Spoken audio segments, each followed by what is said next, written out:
Two boys secretly mixed sugar into potassium chloride. Then they put it on a Bunsen burner. Suddenly, a huge flame shot up. The reaction was just as intense as they had guessed. That's when their teacher walked over. They quickly dumped the leftover materials. But in the next moment, the whole lab was nearly blown to bits. The boys looked at each other and smiled because they had finally made a breakthrough in their rocket fuel mixture. They lit the fuse.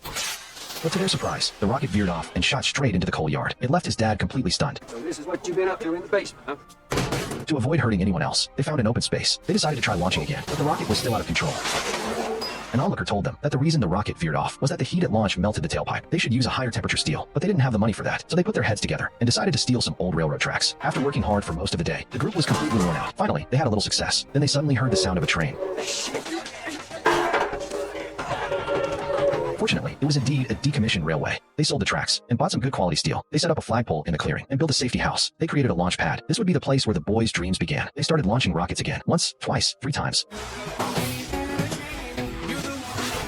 They seemed to have successfully built a missile, but they were still a long way from actually making a rocket. They began to reflect on their experiences and lessons learned. Maybe there were bubbles in the fuel, and when ignited, the bubbles caused an explosion inside the rocket. So they added high-purity alcohol to the fuel. A brand new fuel was born. They invited Ms. Riley to watch the launch with them. To their surprise, the launch site was packed with people. These were all the older brothers' classmates. They heard someone was launching a rocket. They were there to see the spectacle. Homer set up the rocket. He pulled the ignition switch. The countdown began. 10 seconds. The rocket, with its white tail fins, carried the dreams of youth. It shot straight into the sky. They did it. Everyone was left speechless. They burst into applause and cheers. This was their first taste of success. Ms. Riley was even more excited than they were. She invited them again to participate in the science fair. I think we got a chance. She gave Homer a book on rocket design principles. The principal, seeing this, was baffled by Ms. Riley's actions. Our job is to give these kids an education, not false hope.